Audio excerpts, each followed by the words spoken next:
slow week, but I didn't want to jump into another case until I could finish this one. That at the same time it's a little bit frustrating, but and it's also going to be at the end. It's going to be one of those stories that you kind of have to pick what you think happened because it's not as clear as it should be. However, for the police in Spain, this is technically a solved case.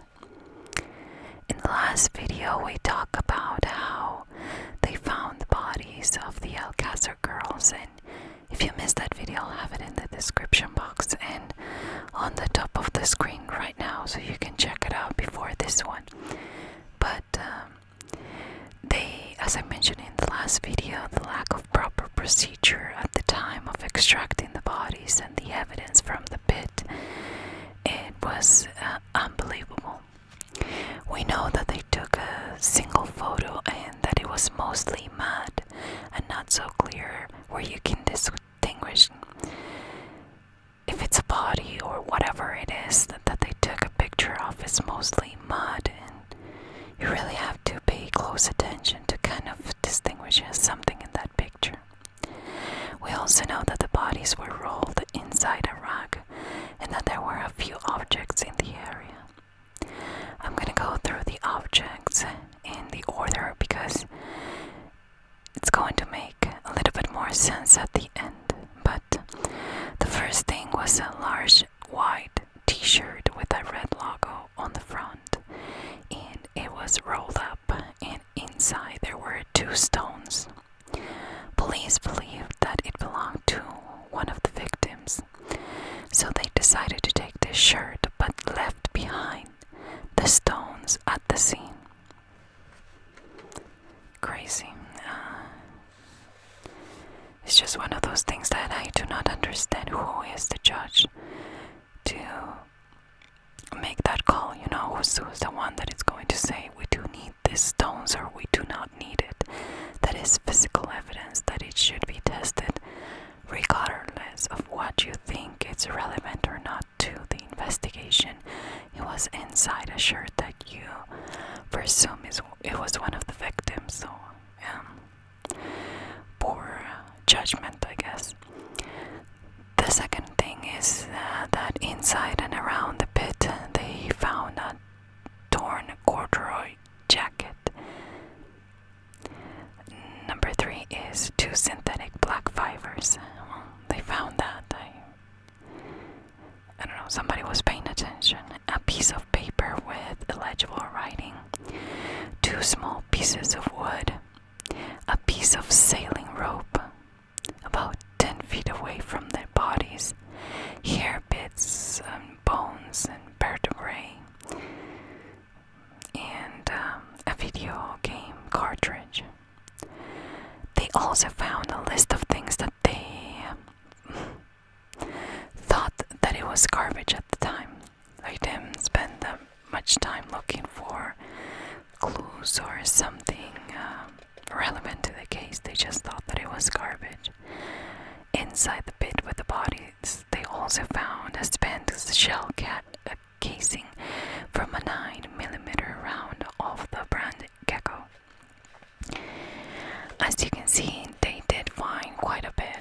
However, they kept them in plastic bags and they kept them there for an indefinite amount of time. It kind of depends from bag to bag, but they stay there longer than it should. In some cases, they would be open and check within hours, but in others, it would be days before they get to that evidence. An expert here in the States explains that this kind of evidence shouldn't be kept in this way. They have more, of course, they're going to start to grow some kind of bacteria because they have moisture, and if you leave it for more than 2 hours, that means that bacteria would start to grow and damage the evidence. Now, with all these flaws and ridiculous forensic work, in my opinion, the police still managed to get a suspect arrested that same day. I don't know how they got the information, but we're gonna go through that, or it almost seemed like they wanted to find somebody to blame for the murders. They knew the town stopped everything to look for these girls for 75 days, and that after finding them, now the pressure was on the police. They wanted justice, and they also wanted answers. How did they manage to get a suspect so quickly with this evidence? Well, there was one piece of paper that, in my opinion, it's a very long shot, but it was all they got, and they ran with it, in my opinion. When the police was going through the evidence, they ran into a lot of what they called garbage, as I mentioned before. So along that garbage, they also found a piece of paper ripped into different pieces. But when the police put it together, they discovered that it was from a local hospital located a couple of hours northeast of Valencia. It was dated from the year before, and it was diagnosing, or it had some kind of I don't know if it was a test or something, but it was a paper from Enrique Angles, and apparently he had some kind of venereal disease. That's what the paper was about. This guy Enrique lived in Valencia. He had no criminal record and was known to be a quiet guy. However, he had a brother, Antonio, with a long criminal record. Apparently, Antonio was well known by the authorities, and they knew he was some kind of a drug dealer. I don't know how big he was, but he was known by the police for this kind of illegal activity. That always got him in trouble with one of his friends, actually, and his name was Miguel Ricard. Apparently, they were very close friends that they usually got in a lot of trouble together. So even though the paper said Enrique and not Antonio, the police immediately assumed that Antonio had something to do with the girl's disappearance. Antonio's life, I'm going to go into a few details about Antonio's life because I think it's relevant to what the police, or how the police is going to judge this guy. In my opinion, it was a perfect example of a big dysfunctional family. He had, I think they were a total of 9 siblings. They lived in Brazil, and Antonio was born in Brazil in 1966. But in 1968, when he was only 2 years old, the family decided to leave Brazil and move to Spain. The father, his name was Enrique Sr., so it's not the brother that they found the paper, it's actually the father of both of them. He was a very abusive man and had terrorized Nusa. Nusa is the mother of the boys and Enrique's wife. Some sources claim that Nusa was scared to leave him and what he could do to her or her kids. So even though they didn't have a marriage per se, they were just together, she stayed with him. Years later, after moving to Spain, Enrique Sr., Nusa's husband and the father of Antonio and Enrique, he was hospitalized due to liver problems. He was an alcoholic and it was starting to affect his health. Nusa, the mother, saw the opportunity to finally end the abuse, but sadly it was a little bit too late. Her kids have been exposed to this abuse and lifestyle so much that now Antonio decided to follow the footsteps of his dad and decided not only to abuse his family, but steal from them to get drugs and to have fun. Nusa had to file a restraining order against Antonio, so even his own mother had to file a restraining order against him because he was so violent and abusive. Between 1985 and 1991, Antonio went to prison in 5 occasions for different crimes: drug trafficking, stolen property, just to name a few. One of the things that would make the police believe that Antonio could have something to do with what happened is one of his convictions, one of the most recent one for them anyways. And it was in 1990 when a woman he knew, her name was Nuria Pera, stole a bag of heroin that Antonio planned to sell to his clients. And since she was a drug addict, she also decided to use it all up. So as a punishment, Antonio found her and took her captive and kept her in his family home, where his mom and several of his siblings still lived. He put her in a back room, and he decided to chain her to a pillar and beat her. One of his brothers, Ricardo, didn't want any part of this and decided to call the police. And after 25 hours of suffering for this lady, she was released by the police when they got to the home. Antonio, of course, was sent to prison for over 6 years because he not only kidnapped her and imprisoned this lady, but they also found drug paraphernalia in the same place. Antonio's brothers were charged with aiding and abetting, but Miguel Ricard, his partner in crime, he also got charges too. It wasn't only the brothers. However, they were never convicted of those, and only Antonio was convicted. Here is the craziest thing I've ever heard. Antonio was supposed to serve 6 years, but on March 5th, 1992, after 1 year of serving his sentence, he got released on a 6-day permit. I need a minute. I don't understand. Well, here in the US, I know that it's a pretty common thing, at least here, to people that it's been in jail for a long time. They have good behavior, they get some kind of permit to go to work and be productive, so when they actually get released, they have a way of sustaining themselves, to support themselves. So here it does make sense, but that usually doesn't happen with very violent criminals. It's usually something maybe even drug related, but not so crazy as what Antonio did to this lady. And so if that wasn't enough, he never came back after those 6 days were up. So the police realized that he, quote unquote, escaped and now was a fugitive.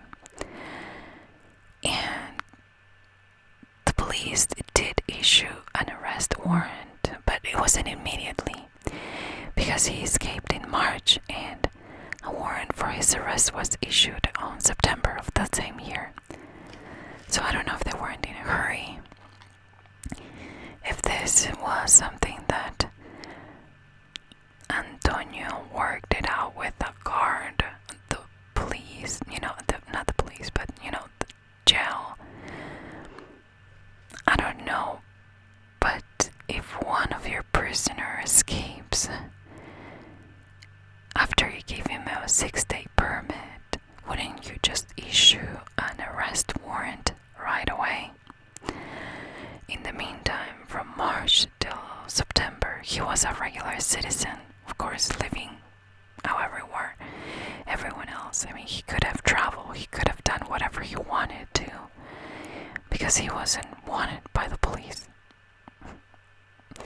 That same year, 2 months later, they issued the arrest in September, but they immediately jumped to the conclusion that since his brother's name, popped up in the area where they found the bodies, they just assumed that since Antonio was a fugitive, that maybe he was the one that had something to do with what happened to the girls. The investigators focused on his family's home. At the time, they live in Catarroja, which is a short distance northeast of Alcasser. At the home, they only found Antonio's mom, Neusa, and his siblings, well, actually only 2 of them, Enrique, which was the one that had the name printed in that piece of paper that they found, and Kelly, the younger younger sister. However, Kelly was with her boyfriend. Kelly, her boyfriend, and Enrique got arrested that day. They were at the house between 7 and 8 p.m. and that's when Miguel Ricard arrived to the house with two other siblings, Mauricio and Ricardo. They all got arrested, of course. So when they got to the home, Miguel and Mauricio, they just, it didn't seem like they were running away from the police. They just didn't understand, so they went to the police station with them. And I'm gonna use the term arrest loosely. There are some different blogs that say that they got arrested, and that's why I refer to it as that. But there's also something, different versions that say that they weren't really arrested. They wanted them to go to the station to actually share the information that they had on Antonio, or just testify on what they knew about Antonio, who was the one that they were actually looking for. They all got arrested or taken to question at the police station, and they went through first all of Antonio's siblings and questioned them, and then moved to Miguel at around midnight. The first quote-unquote red flag that the police caught was that the car that Miguel owned was a white Opel Corsa that fits vaguely the description of the witnesses that saw the girls getting into a car like that. Similar what they witnessed and described the night that the girls disappeared. Investigators asked Miguel if he ever let anybody else use the car. He hesitated at first and said no, but later said that he did lend the car once to his friend Antonio. The interesting fact is that Antonio, and this is something that is going to be debatable at the end, but they claimed that he did not know how to drive and he had no driver's license either. Miguel mentions that he went to jail for something related to a stolen vehicle last December and that he left the car with his girlfriend Loli. The police know that Miguel lives, quote-unquote, or spends most of his time in between his girlfriend's house and Antonio's family, so they immediately assume he knew where Antonio was. Miguel claims that he has no idea where Antonio is.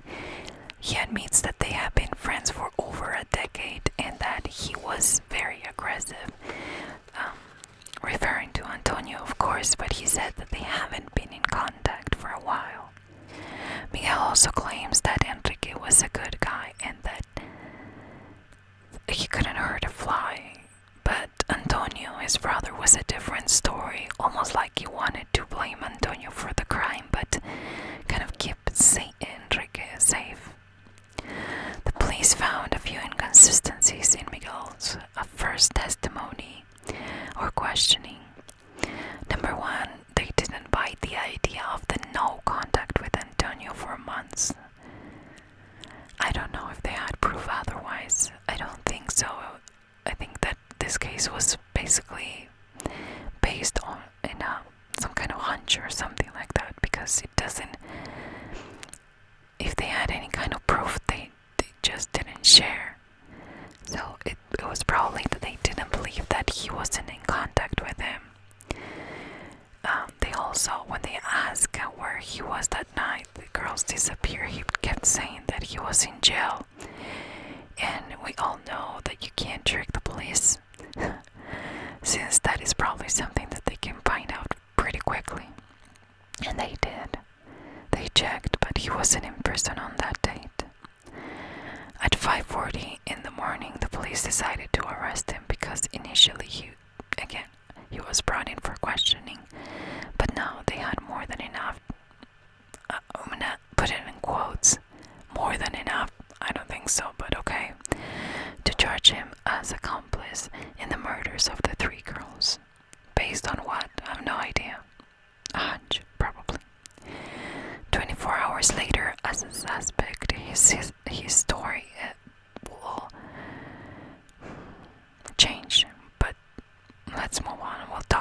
but he said 24 hours in a bit. At the time the autopsies were being done, they knew where they found the bodies, but they also knew that they weren't killed there because of the lack of blood and evidence in that specific area. The first one to be the autopsy done on was Tony. Her body was found without her head attached. She was found with her arms behind her back. She was also raped, but not vaginally, and also identified the cause of death as a gunshot to the head. The second one was Desiree. She was also found with her arms bound behind her back, and one of her arms was bent into a terrible and natural angle. Her head was detached from her body, and animals had picked her body, but her clothes were surprisingly intact. The thing that shocked everyone was that her nipples had been removed with what it seems like pliers. Definitely a terrible and painful death. She also showed signs of rape and was killed with a gunshot to the head. The last one was Miriam. She probably got beaten terribly and was missing some teeth. She was also raped in different ways and showed rips and tears. And apparently these rips and tears in her vaginal area were done after she was dead. Some violent and malicious behavior. It seems like whoever did this was really angry, either at them, at girls, at women. I don't know, but it's a terrible way of torture and death. Sadly, the media focused on the gruesome details and decided to create shocking content where even the family was bothered by them. It was almost like people didn't care so much about the killers anymore, but the details that they were feeding them through the media to the entire country. This is something that I had pages over what the media said about these girls, but I decided to keep it at that because it didn't help the investigation. It just kind of shows that not the police, but people is sometimes more interested in the gruesome details than in actually solving the case. That the media sensationalize things so much that people kind of lose sight of what's really important and what needs to be done. As I mentioned before, after 24 hours of Miguel's arrest, he changed his story, and he, I'm going to put it in quotes, confessed to have some kind of involvement. Keep in mind that at this point the police needed to find somebody, and they were sure that Antonio had everything to do with this. So, according to some sources, Miguel was sleep deprived.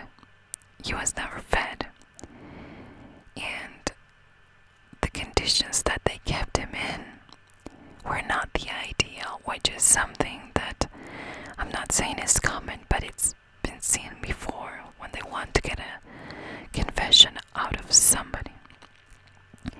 In this new confession, Miguel claims that he and Antonio abducted the girls.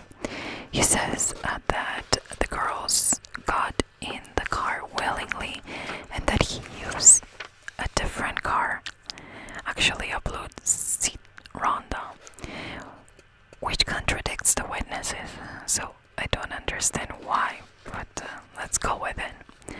According to Miguel, they took the girls to La Romana, which is a place that it's about 2 hours away from where they got picked up, and that the girls were fine with that. The girls were going to a club in the opposite direction, a few minutes away. I don't understand why they would be okay with that idea, but let's keep going. He also says that he and sex with Desiree, while Antonio left with the other two girls, Miriam and Tony. 20 minutes later, he heard 3 gunshots. He doesn't explain what happened to Desiree, the girl that he was supposed to have been having sex with, but jumps to the part where the 3 girls were dead. And he said that they wrapped them into a rug and that they got this rug from a nearby house or shed, something like that. They dug the pit in the middle of the winter. No, it doesn't make sense. Without a shovel or anything. I don't know, they did it with their hands. Not sure. In the middle of the night. Then they placed the girls in the pit, and that was it for the confession. A very scattered and not making much sense kind of a timeline. He claims that everything was consensual and that they, it wasn't like rape or anything like that. Which they are minors, so of course it couldn't be consensual. They can't consent to that, but that's a whole nother story. Later on, Miguel claimed that his confession was coerced through torture and abuse at the hands of the police. Even with Miguel's confession, there were quite a few things that wouldn't stand up in court. If you're going to confess, you better confess to something that it would make sense, because they're not going to convict you just because you say you did something. And they just didn't make sense. Number one, the paper they found in the pit had Enrique's name and not Antonio's. Enrique was kept in a nearby cell anyways. He was still arrested. Number two, nobody has seen Antonio in a really long time. Nobody. Not only Miguel. And number three, Miguel saying that his confession was coerced and that the police made all these things up and he only signed. Many of Antonio's friends and family said that Antonio was gay, which would leave the police with some kind of a hate crime. They would have to prove that Antonio's hated women and that is why he decided to commit the crime. And not because of the sexual pleasure that he got out of raping these girls. So now we're trying to blame a guy who's allegedly gay, not interested in women, that nobody has seen for over a year. He's basically a ghost. And if you ask me, if I run away from the police, am I gonna live in the same city where I'm supposed to be arrested in? It doesn't make much sense, but the police had it in their mind that this was Antonio's doing. Here is a few speculations around where Antonio was and how unlikely that was. People were saying that Antonio was in fact at his family home when the rest of the family got arrested. That he was hiding in the 4th floor, and when he saw the police, he jumped through the window and escaped. Not likely. It's kind of hard to jump from a 4-story home, but let's say he did. The police were surrounding the house, so even though the people were saying that, I don't think that's very possible. Plus, he was a fugitive. Again, as I was saying a few minutes ago, would he go to his house and wait for the police to go get him? Especially knowing what he did, if he actually did this to the Alcasser girls. In my opinion, he would probably leave, the city, the country. I would think that he would do that. But apparently, according to witnesses, that they have no proof that he saw him there. The police wanted to believe this, and it would somehow fit into Miguel's confession, but they had no evidence that this was true. It was some people saying these things. However, the police continued to make up a story, very unlikely, of Antonio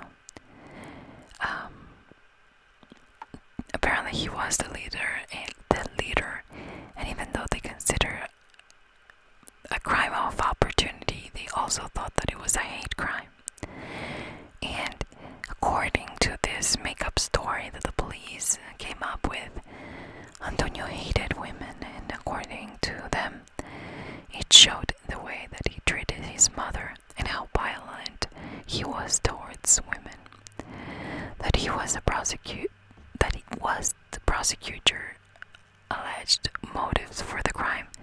So the prosecutor was trying to run with it. I mean, that was the idea that they had of why, or the motive for him for killing these girls.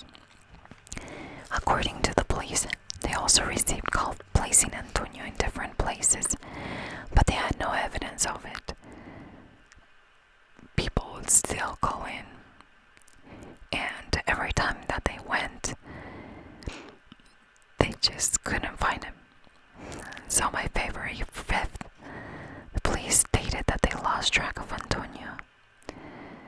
Again, probably his ghost, or he was a very good escapist, because there were no pictures, there were nothing to prove that it was in fact actually Antonio.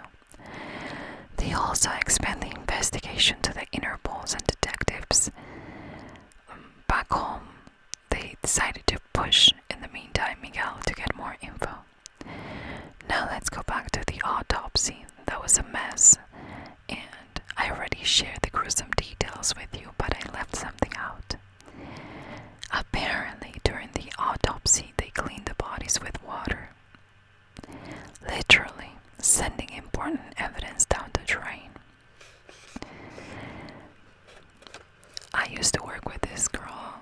She was in university, and she was studying to become a forensic and doctor, and she was doing her practices at one of the bigger hospitals in the area. Let me tell you that we only had a few conversations about what she did, but even I know that the bodies need to be kept in a specific way, and that they may not touch water unless it's to be done some kind of a procedure or test. This, to me, sounds like somebody was either not good at their job, they had no training whatsoever in forensic work, because I have no training, and I know that it's a no-no. I mean, you can't do that. You're sending important evidence down the drain. So were they covering something, or this was done by somebody who had no idea what they were doing? Now, Dr. Luis Frontela was the person in charge of the second autopsy, and he claims that the first autopsy was poorly done, that they damaged most of the evidence, performed unnecessary amputations, and even put all the hairs in one container. So they were finding hairs, and they were like, oh, let's just put it in this big jar. We'll keep them all together. And they got all the hairs from different bodies, which doesn't make sense. On top of that, most of the details mentioned in the confession by Miguel could not be verified because of the lack of evidence found in the bodies. Shocker. The second autopsy was done after that very horrible first one was the one day after. And right after, Miguel changed his story again. After the first autopsy, he changed his story.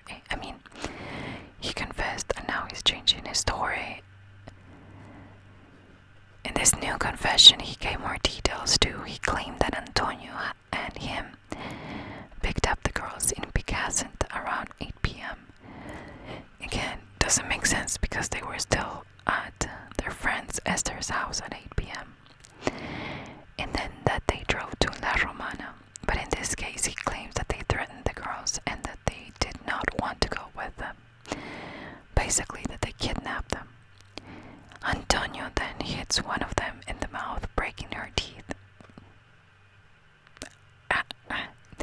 Now that they know that one of the girls were missing. It was missing her teeth. Now he's confessing to this. Antonio doesn't really specify where they took the girls, but he said that they took them there to rape and torture the girls. He then also said that they were driving the white Opel Corsa. Again, this time it would fit what witnesses have seen.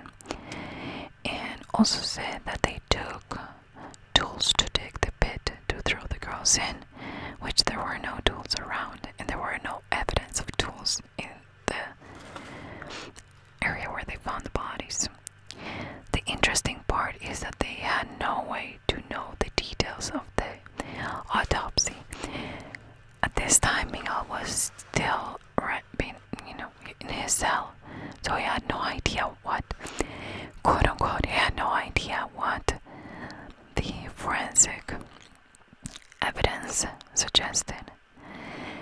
And there are some theories, and I do share it, that it was probably all this information was fed to him by the police. I mean, what are the odds of him confessing after each autopsy? And every single time the confession would change to go with the evidence that they found in that specific autopsy. I mean, with him being arrested, there is no way that he had access to that information. And on top of that, he got it all wrong. Keep in mind that this was in 1993, so DNA wasn't used as it is used right now. So while performing the second autopsy, they found 15 individual pubic hairs on the bodies of the 3 girls. So they had to wait for them to be tested. However, an interesting fact is that they eventually lost parts of the videos of the first and second autopsy. They are not very clear how they lost it, but in my opinion it seems like they got erased some parts of the autopsy, because some other parts of the autopsy are actually going to be shown in the trial. So how can you make so many mistakes and still believe that you have the responsible guy arrested? It really blows my mind. In the meantime, Antonio was spotted quote unquote, several times in Catarroja for multiple people. First by a taxi driver that drove him from his hometown to Torres, a nearby town, and then by a hairdresser that said that he had dyed his blonde hair and he put it back into a darker color. Apparently he had bleach hair at the time and he decided to kind of blend in with a darker color. He also tried to get a room in a motel, but he was turned away because he was wanted, and by the time that the police got to the motel, he was long gone. This continued to happen for the rest of the month. The police got close to him, but he always would get away. And this is allegedly because, again, we have no proof that actually people saw this guy. And remember that this was very popular in the media, so it could have been something completely different. It could have been something that not police, but people thought that it was him, but it wasn't really him. It could have been him. We have no proof. And if you are a taxi driver driving somebody that you know is the police is looking for him, wouldn't you do something? I mean, it's pretty common, I have to say. I mean, coming from a third world country, I know that people get scared of criminals enough that they wouldn't report them because they think that if they don't do it, they are going to have some kind of immunity from that person and they're not going to mess with them. But it blows my mind that they drive them to this area, or that they dye their hair and spend an hour or whatever time to be there dyeing their hair, and they just couldn't go to the bathroom and call the police on it. It just blows my mind that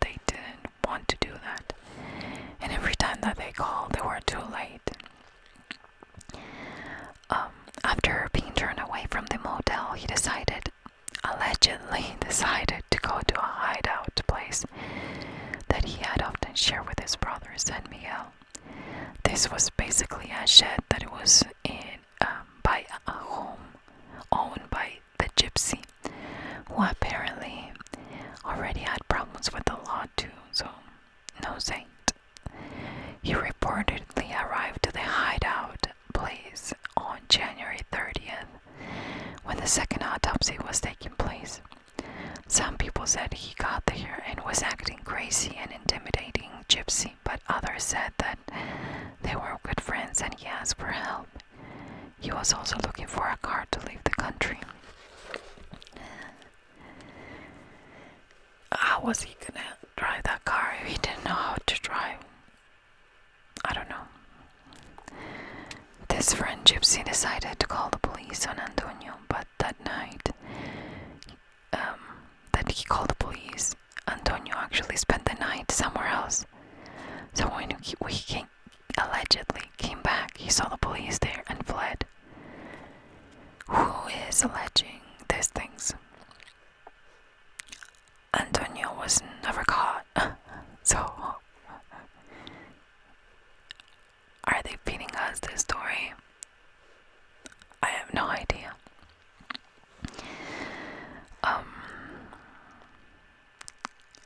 Despite the police playing cat and mouse with Antonio, they continued to get reports of his sightings.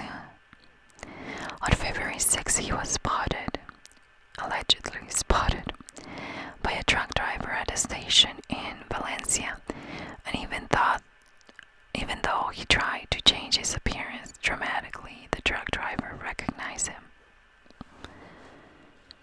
I mean, good job. Antonio threatened the truck driver with a small axe he wore in his belt and then left. The rumor was that he was traveling inside the cargo containers of semi-trucks. On Wednesday, February 10, 1993, he was allegedly spotted by another truck driver.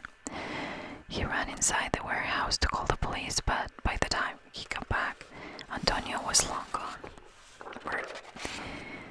This Antonio guy was either a huge guy, scary looking guy that nobody could tackle and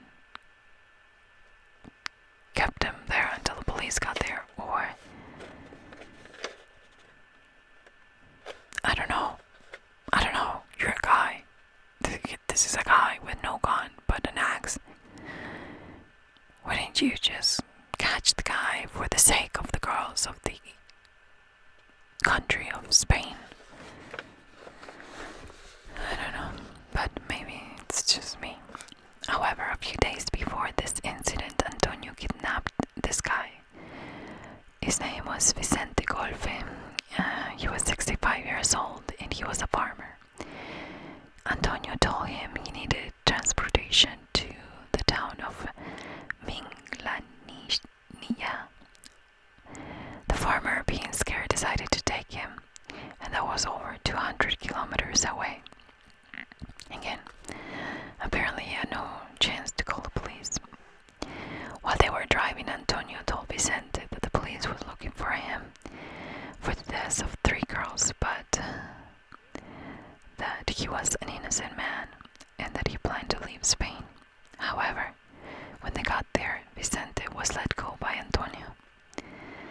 Vicente reported the incident, but he did 48 hours later, which allegedly gave Antonio 48 hours to move wherever he wanted. He reported this after 48 hours because he claimed to be afraid of Antonio and what he could do. And since Antonio let him walk away, he just didn't know what to do with this information and if it was going to affect him. Then Antonio allegedly stole a vehicle, but only for a few miles because there was a police checkpoint, so he decided to ditch the car and continue by foot. The chase continues, but now is back in Valencia. There, Julio Blanchard reported getting back to his villa and found a wallet in his nightstand, but it had Antonio's ID, some fake ones that he was working on. So some with bleacher and some without. He also found other girls or other things like clothing, money, but it almost seemed like he had to leave in a hurry and left the house, leaving all those stuff behind. The police quickly shared the pictures with the media, only to be scrutinized by the public, claiming that those photos looked staged and that the guy that they saw in the picture was a model from South America, not even Antonio's. So could this be something set up by the police? Could have been. Could have been. At the crime scene they found blonde hair dye. But the truth, truth be told, there weren't any official sightings of Antonio with blonde hair either.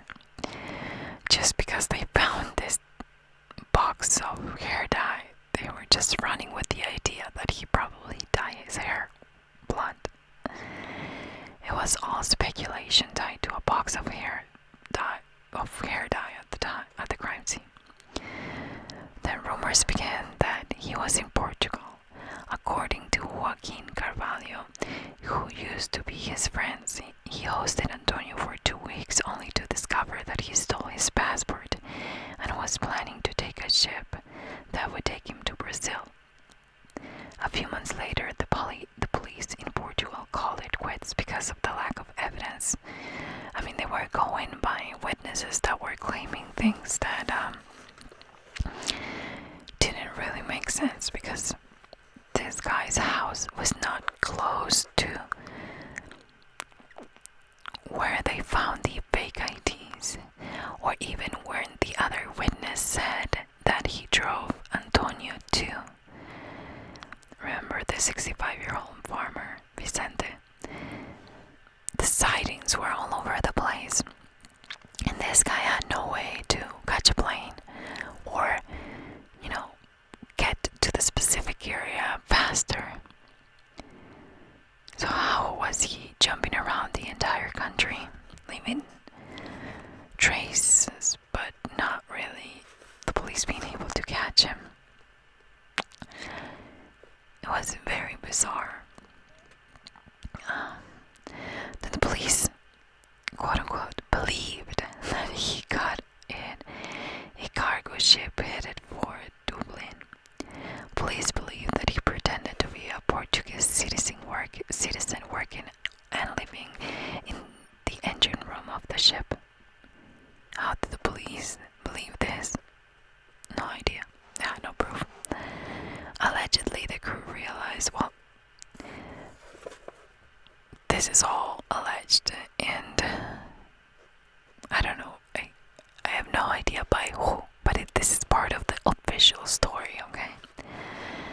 The crew realized who he was when he was in the engine room. And there are two versions. One is say that they threw him off the boat with a life jacket. And the other version says that he jumped out of the ship. Why there's two versions? No idea. That was in the waters off the coast of Ireland. And when the ship made it to the Destiny, the police was there to arrest Antonio. But oh surprise, he wasn't there again. The people that work in the ship, they claim that they did check everything to make sure that they had no extra people in the ship, and that they even checked the cargo, but have no idea how he made it there, where he hid, and most importantly, that they didn't help him escape either. Interpol officials allegedly verified and found Antonio's fingerprints in the ship. However, that wasn't true. We then learned that it was a palm print, so not really 100% sure he actually was on the boat either. So he either was a ghost that he had no fingerprints left behind, because I'm sure that for the period that he was there, I'm sure that he left a lot of fingerprints behind. Or he actually never made it into that ship. And maybe, this is a a crazy thought, but maybe not even the people there claimed that, but maybe there was something that the police made up. That's another possibility, because it doesn't make sense that some people say, oh no, he jumped out of the ship when he was caught, and then some other people are like, no, we gave him a life jacket and we threw him out. Two versions of the same thing. Doesn't make sense. In September of 1995, a skull was discovered off the coast of County Cork, Ireland. They tested comparing DNA to his mom and came back negative. In March of 1996, a guy had a similar tattoos of, to Antonio's was spotted in Uruguay, which is where I'm from, by the way. But guess what? By the time the police checked on him, he was gone again. A guy with similar tattoos doesn't really ring a bell to me, but maybe he had specific ones that were very noticeable or interesting or different. But then rumors continued about this drug dealer that had a magic touch as an escapist, because people were claiming to see this guy from Brazil to Miami, Florida. Where was he getting his money? Okay, Uruguay is south of South America, and then all of a sudden he was in Florida. Same East Coast, but was he hitchhiking from one country to the next one? It would have taken years. For all we know, we have no evidence to suggest that he was even alive during this crazy chase, and nobody had proof of anything. So what we have left is Miguel, who in fact claims that he was forced to confess to what the police was saying that he did. There are no videos or audio of him confessing either. So for all we know, they could have tortured the guy and got that confession out of him in a way that wouldn't be admissible in court. And that is why there is no audio or video of this confession. Which, by the way, it's needed. You have to have some kind of audio or video of this confession. I don't care if this was in 1993. That is just normal procedure. That is how you can make it admissible in court, because again, they could have beaten the guy until he confessed. That wouldn't be admissible. They have to have proof that he wasn't pushed to confess that way. This thing divided Spain. We had the crowd that believe him and understand that the police framed Miguel, in the other crowd where they see Miguel and Antonio as a horrible duo that committed these crimes. Miguel continued to testify and change it every single time. On March 2nd, 1993, he gave more details. Number one, again, he did it because Antonio hated women and was premeditated. They were looking for girls to torture, rape, and kill.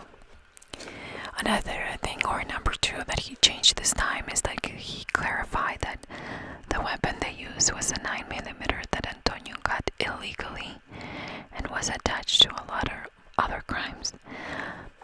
So basically, untraceable. Number three, they torture the girls.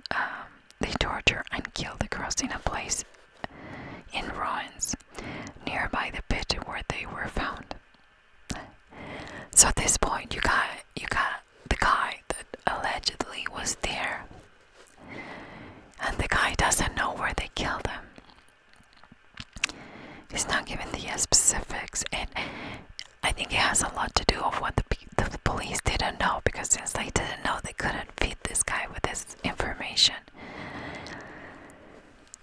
Maybe the guy was hiding it too because he didn't want them to find more physical evidence, even though they're not very good at forensic work.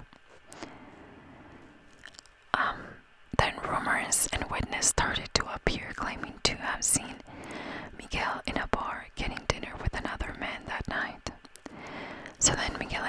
explains in another confession that could have been coerced by the police. He explained that when they took the girls to this place, he was forced to rape them at gunpoint. Antonio did too, but then after they tortured these girls and raped them, they decided to take a break and go to a nearby town for a bite. Okay, so you're telling me that you abducted these girls. You tied them somewhere close to a field, and you got hungry and decided to go get a bite before killing the girls. Right. Okay. He also claimed that when Antonio wasn't able to perform anymore, that he started to use sticks.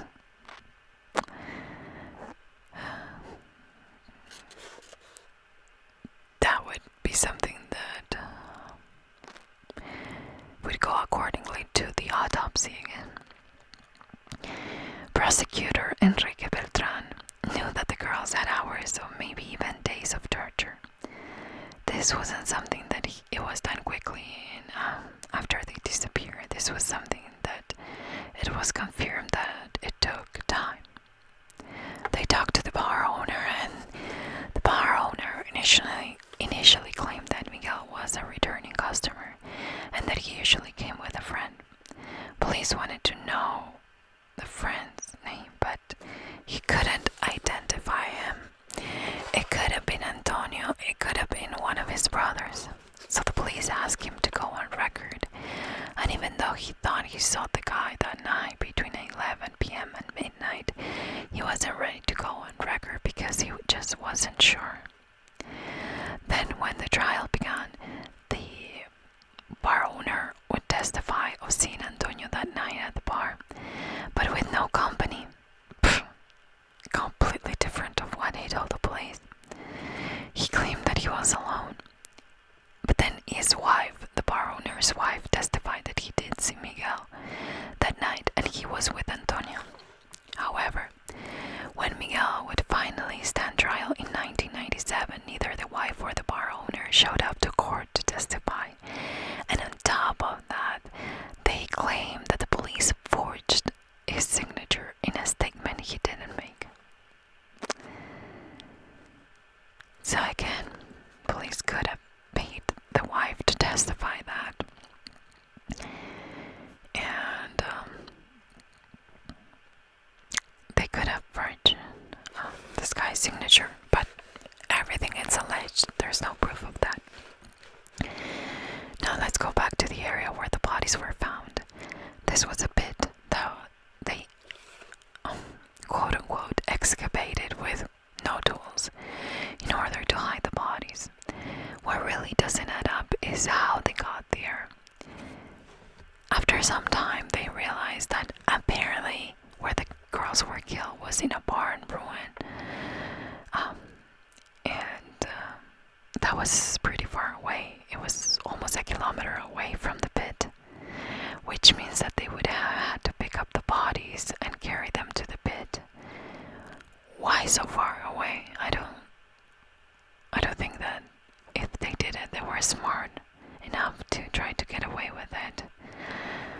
I'm pretty sure they would have left them somewhere closer to the shed, but forensic evidence suggests that they were killed in another location, so killing them in the pit was not really a possibility, according to the forensic report.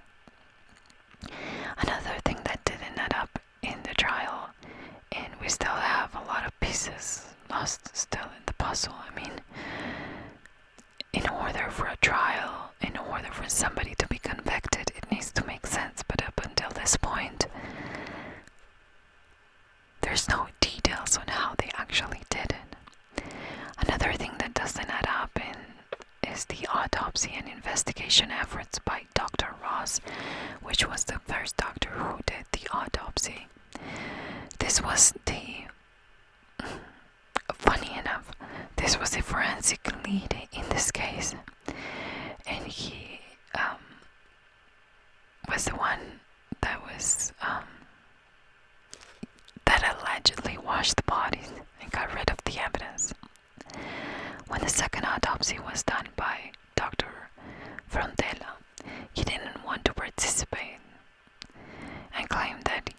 his job just fine. Well, if you did, why not be there for the second autopsy? Dr. Ross. Another interesting fact is that Dr. Ross' name was all over this case file, including Miguel's confession, and was the responsible one behind Miguel's mental evaluation. Kind of a multi-purpose kind of guy, don't you think? I mean, he evaluated Miguel. He was there when he confessed. He did the first autopsy. On March 29, 1993, Miguel confessed to a judge that he didn't do anything.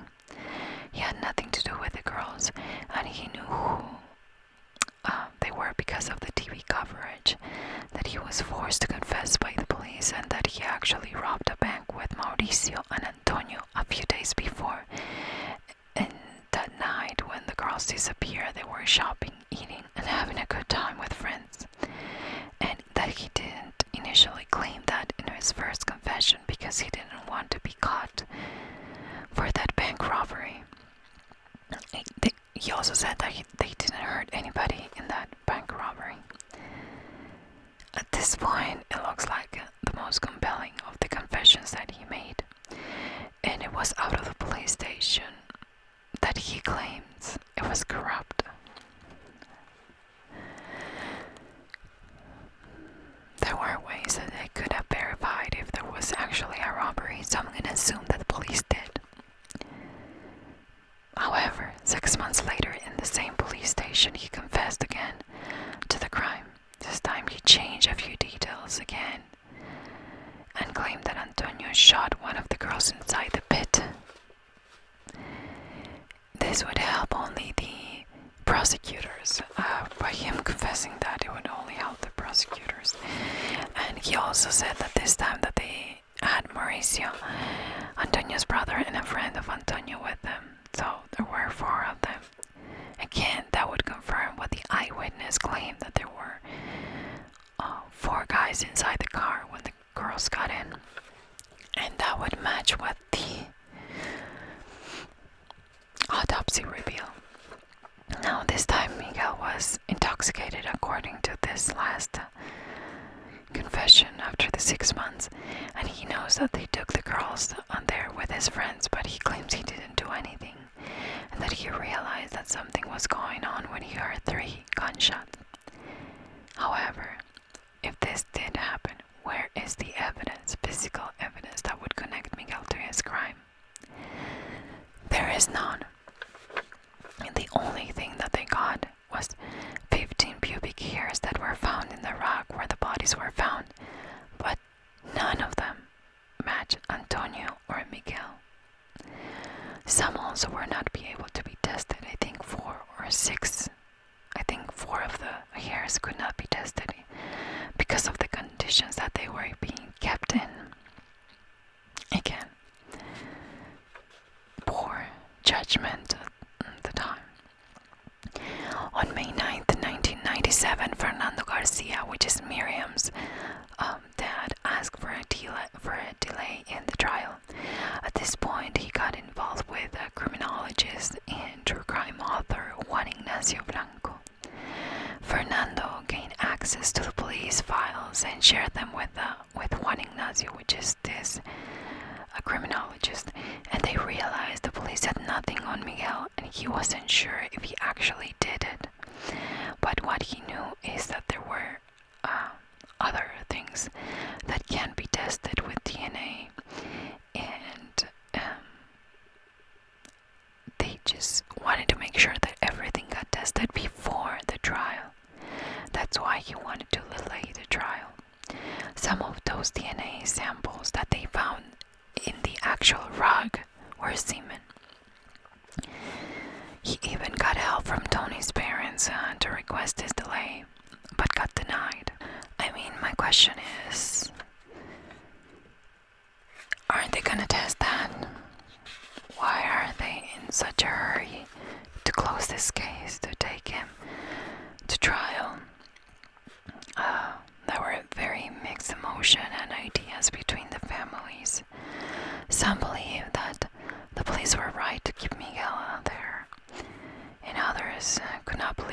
was being held without any proof.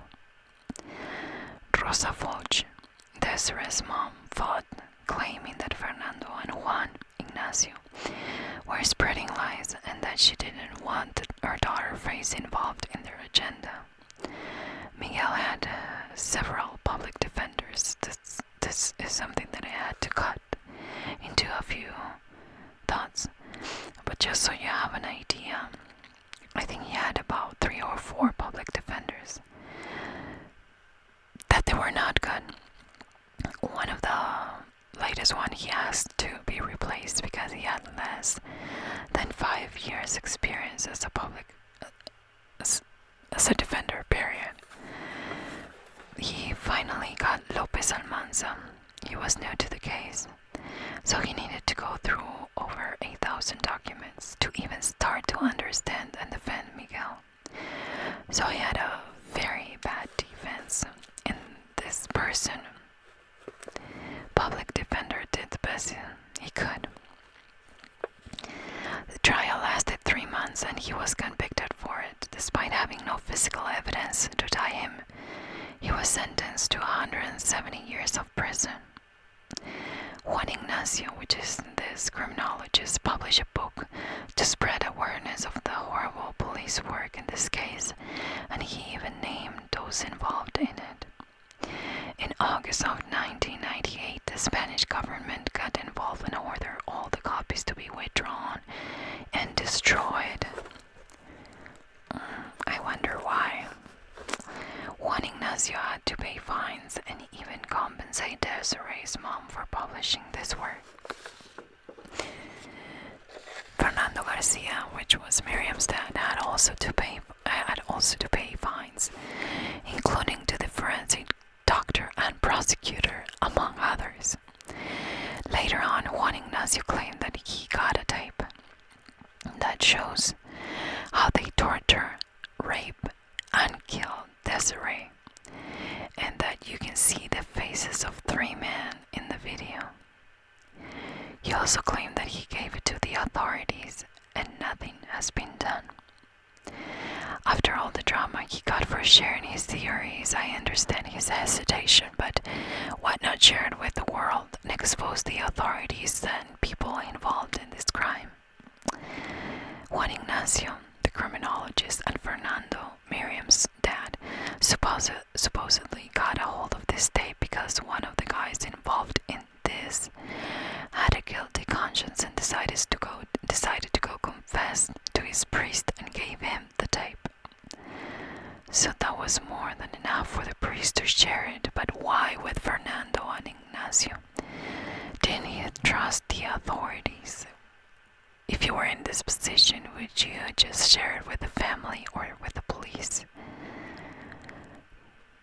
Maybe he didn't trust the authorities either. In 2013, a new law was in effect that claimed that having somebody as a prisoner for longer periods of time, over 30 years, was a cruel punishment, and that prisoners would become even more violent offenders.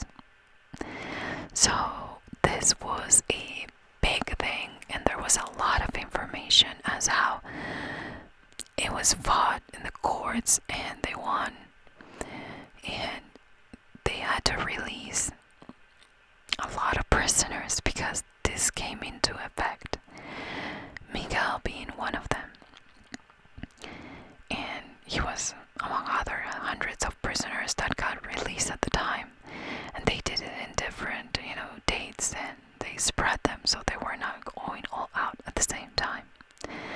The media was waiting for Miguel after his release, but Miguel didn't want to talk to them. He got into a train and then a car with 2 men that they were waiting for him.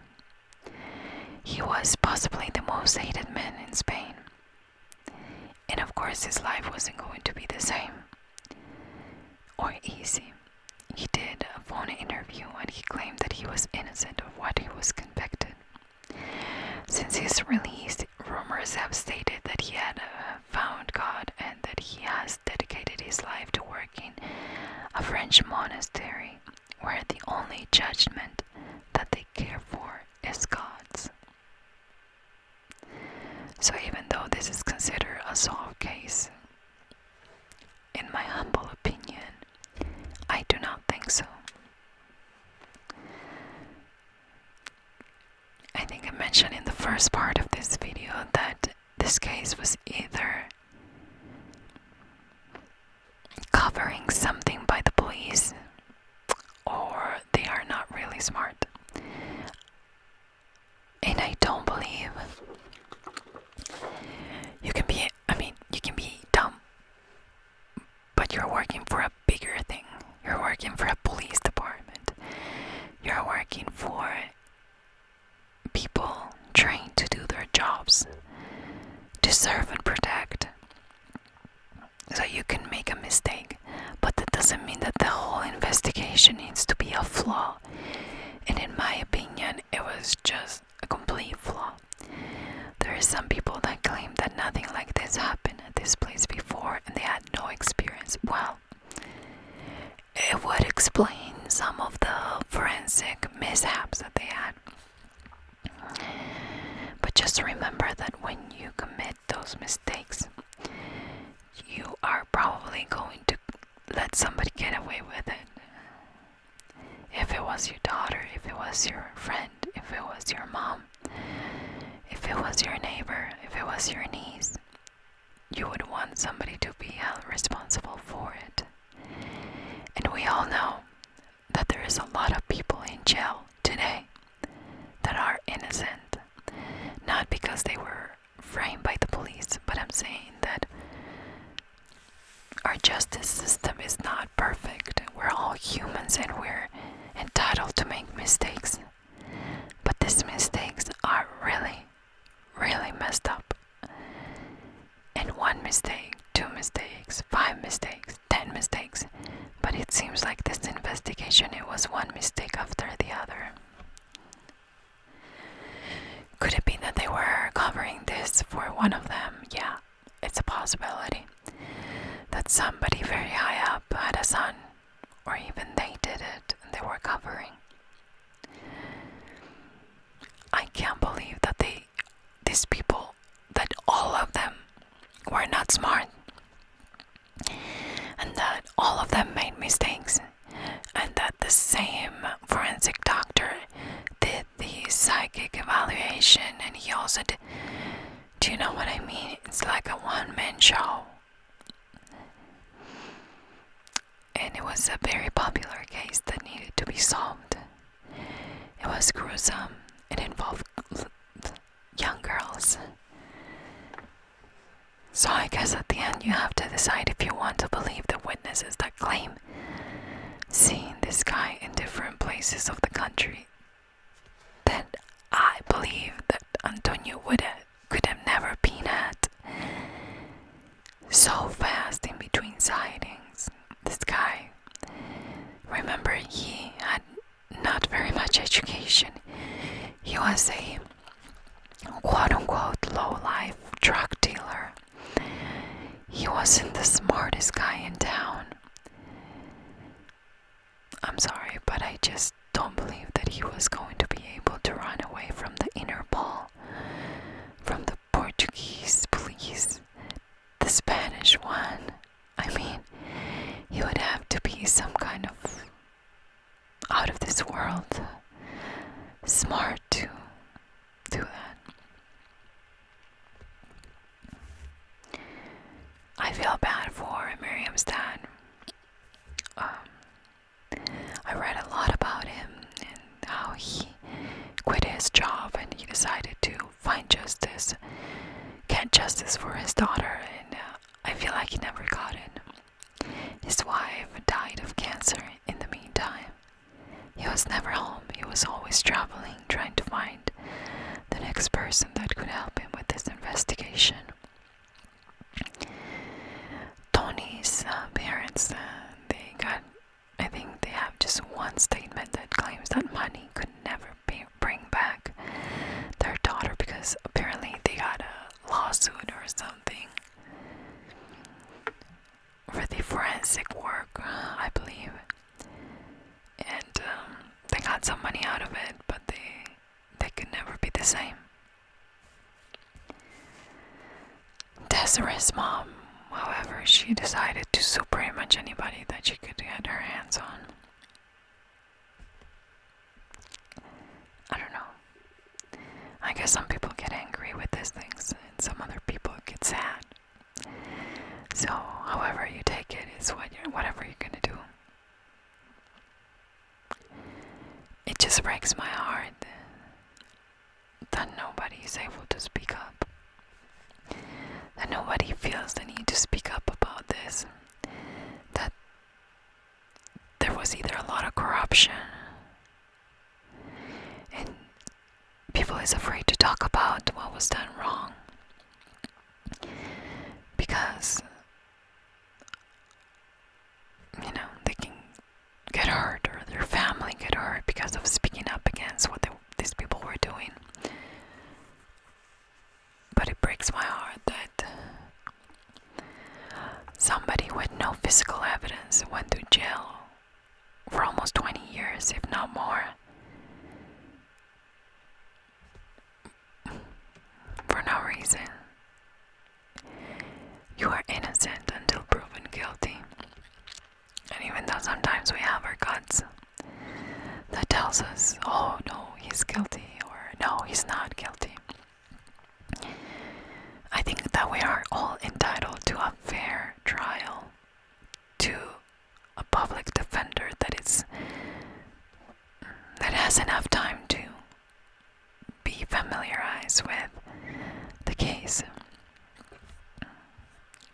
So I'm sure that there's going to be some of you who believe that Miguel did it because you watch documentaries, because I watch them too. I watch a lot of them in Spanish and I can see both sides. I can see the people that believes that Miguel was the one who did it with Antonio. And that believe that Antonio is basically the smartest guy in the world who actually got away from the police. There's also some people that claim that Antonio was actually being helped by the police to run away. I don't think so. I can see all angles and I'm not judging you if you, or I'm gonna argue with you about what I believe is right or wrong. I feel like even though Miguel was a guy that got problems with the police, one thing is to have some drug problems, petty crimes, and another thing is to be in charge with rape and torture of girls and then the murders of them. And all the physical evidence that they have no much to you. So just because the police think you did it doesn't mean that you should go to jail. Those are just my 2 cents on it. Did he do it? I don't know. Did Antonio do it? I have no idea. But my gut feeling, that could be wrong again, it's just a gut feeling, is that either the police knew who did it and it was one of them that they were trying to cover up, or the entire department is stupid and have no idea and had no idea what they were doing, which is not likely. It is not likely. But why did the government took the time to remove the book from the shelves? Why were they trying to cover somebody that didn't do their job? Hey, listen, you can be the smartest guy in the world. You can be the most impressive lawyer, doctor, or whatever, but you are entitled to make mistakes. You can do that. You're only human. You can be the best, but you can make mistakes. So if that happened to you and it got away in a book, well, deal with it, because that's what happened. If you have proof otherwise, then you can defend yourself. But pulling this out of the shelves and getting rid of the books, it just meant that they were trying to hide something, in my opinion. Sadly, I don't think I'll ever find out. I hope I will in the future. I hope that somebody that is really old in the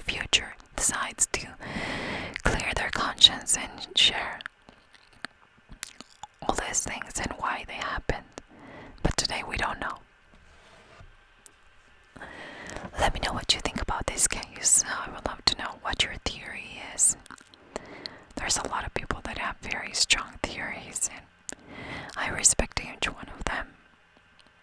Let me know what is yours. Thanks again for watching.